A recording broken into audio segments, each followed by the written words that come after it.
it's Brittany with Lester Family Baby Farm, and I thought I would give you an update on my way back home. So I have been meaning to, once again, vlog for forever now. We've had probably 3 appointments with our fertility specialist, and I'm going to fill you in on the results from all the testing and how the testing went and all that good stuff. I am using my hands-free device thing, but I am probably going to look at the road instead of looking at the camera, because safety first, right? So I will go over probably the testing. The testing, I went in for our initial consult and met him, and it was kind of like, get to know you, this is what I like to do, these are the tests I like to do. He went over all of those type of things and kind of went over my history and a game plan of what we needed to do diagnostic before we made up like a treatment plan. So that initial consult, I also had the Lupron test done, which is just an in-office blood draw and then a Lupron shot, and then I came back 24 hours exactly and had another blood draw, and at that time we also did a sonogram just to make sure everything was okay. So we did that at the first initial consult, and that was I think that consult was beginning of October,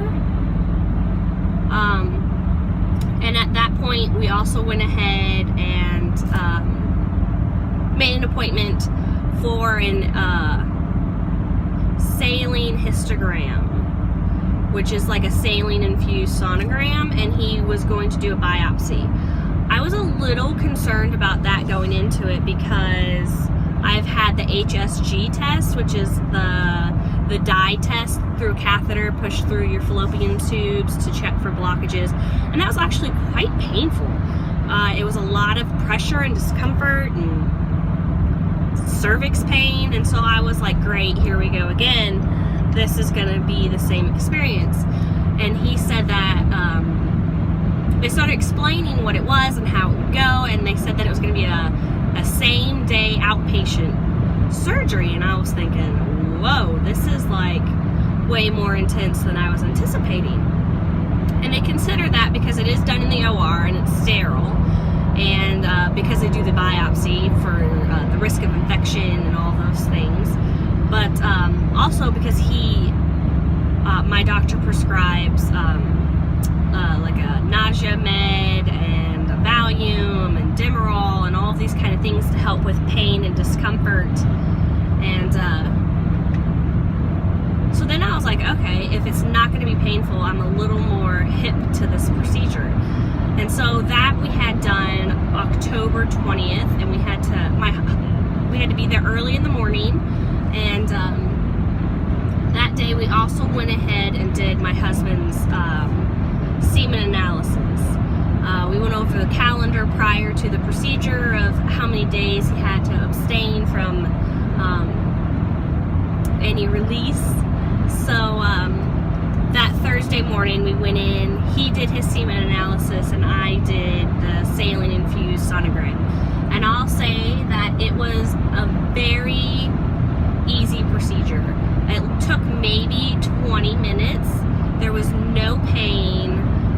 The meds definitely worked, and it took me probably a day or 2 for them to kind of get out of my system because I was just so groggy and so tired and just super sleepy. But I did have an extra shot of Phenergan because I got nauseous on the table, and then that night I did take an extra Demerol because I was starting to feel cramping and just I wanted to keep it at bay without having to fight it with hours and hours of ibuprofen and it not help. But I felt 100% normal. I had the procedure done on Thursday. I regained light activity Friday and was back to normal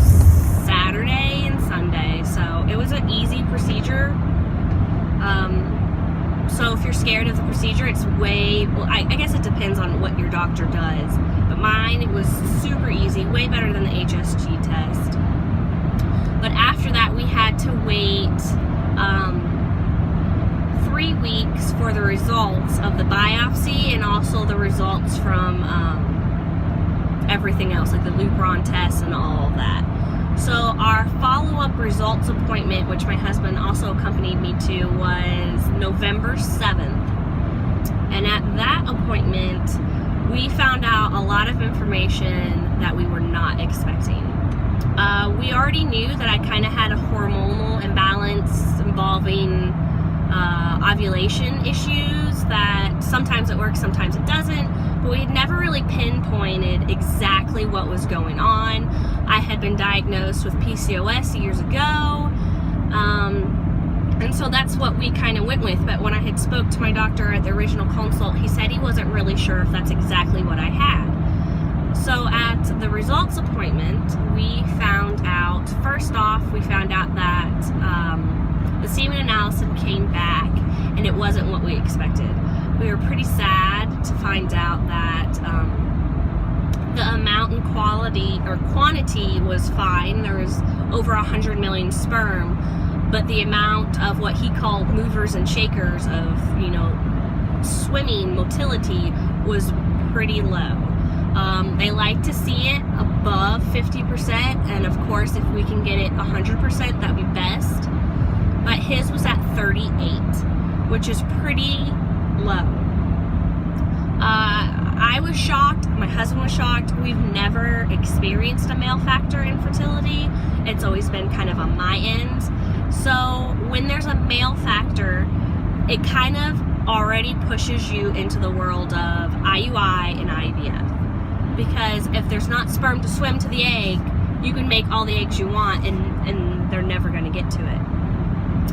And we came to find out that there's like 4 classifications of swimmers. And our amazing nurse said, there's type A, and that's the guy who's going out on the dance floor, he's grabbing his girl and he's twirling her around.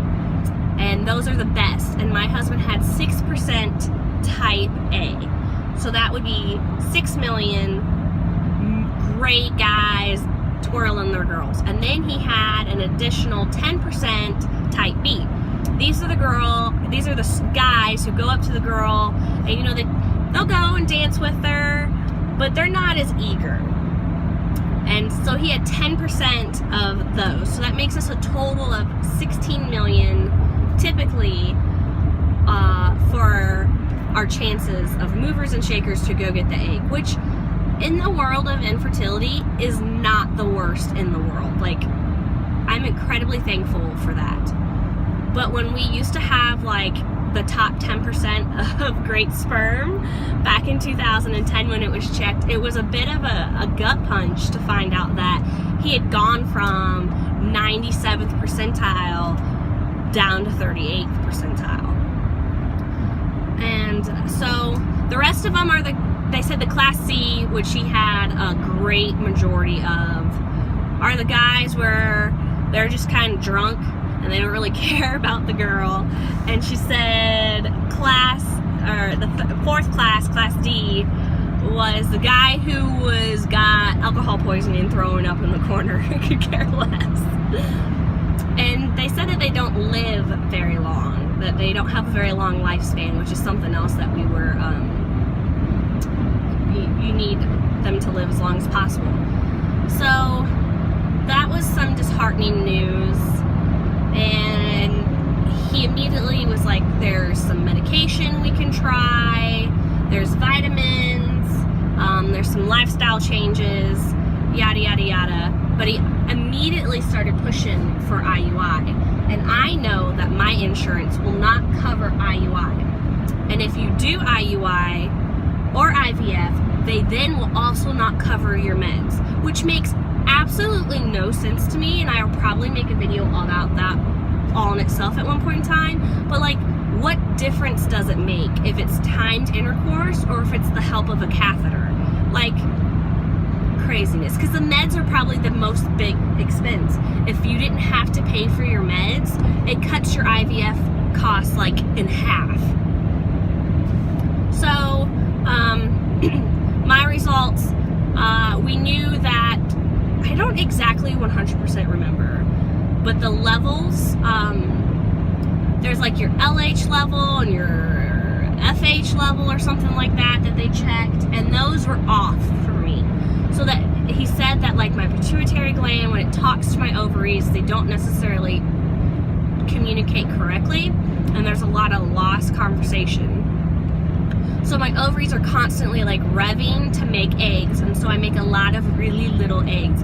And so with that, your fear is if you only have X amount of eggs, and so if you make extra eggs every month like I do, is that your egg reserve will run out. And we were very pleased to find out that even though I do have that condition, that my egg reserves are in great shape considering my age, and even it's great. But I probably will start to decline eggs, and you can lose eggs. It's not like you lose 8 every month for the rest of your life. It can fluctuate and change. So I'm definitely one of those who want to have my children, the younger I am, the better. So not so great news with him on male factor, which is something new we're dealing with, and pretty typical news. And I was actually I was happy. It could have been way worse. To know my stuff can pretty much be fixed with some meds, and there's still eggs left. That's all I cared about. We're pretty sure that we don't have an egg quality issue. I've never had a miscarriage, thank God. I've been blessed with that. And pretty much if I've ovulated, I've gotten pregnant. So we don't think we're really looking at an egg quality issue. It's an ovulation issue. The eggs maturing and growing big enough and releasing, and then now we're dealing with the male factor issue. So that whole appointment, we were just kind of, taken aback and confused and upset and worried, and not really ready to do the IUI or IVF route. Though he wasn't pushing for IVF, he was pushing for IUI. And I thought our chances were, astronomically low for timed intercourse.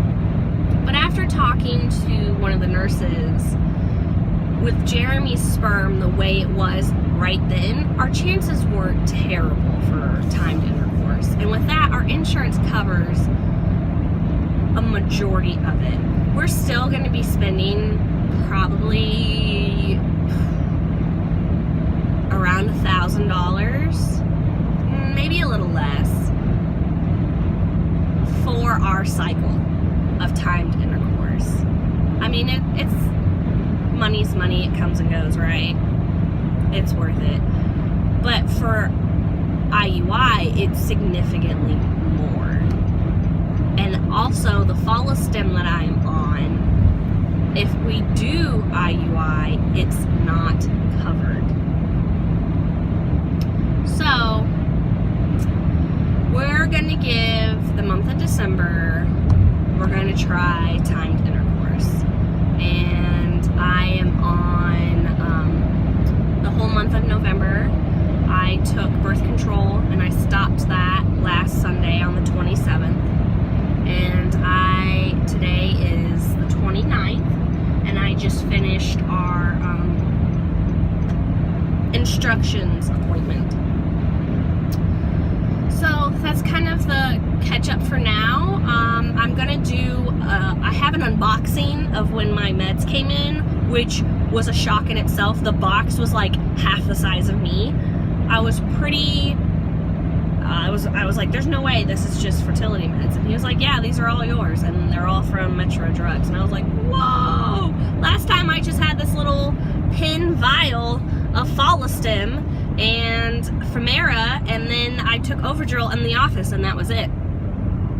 So I'm gonna do a full detailed video on the meds we got and show you guys doses we're using this month and all that kind of stuff. But I just wanted to give you guys an update on the process and give you the results from all our testing, since I actually hadn't done that yet. And we're about to start a cycle and I hadn't even given the results. So I'll blog and tell you the exact game plan. I just got the calendar today. I'm going to go over it and get a little more comfortable with it. What exit am I at? Oh wow, I'm at exit 11. That went really quickly, I think. Yeah, I'm almost home. But that'll be it for now. So yeah, thank you for watching our channel and following our journey to Lester baby number 5. And I think I'm gonna make that like my hashtag, like making baby number 5 or Lester baby number 5. But yeah, that's it for now.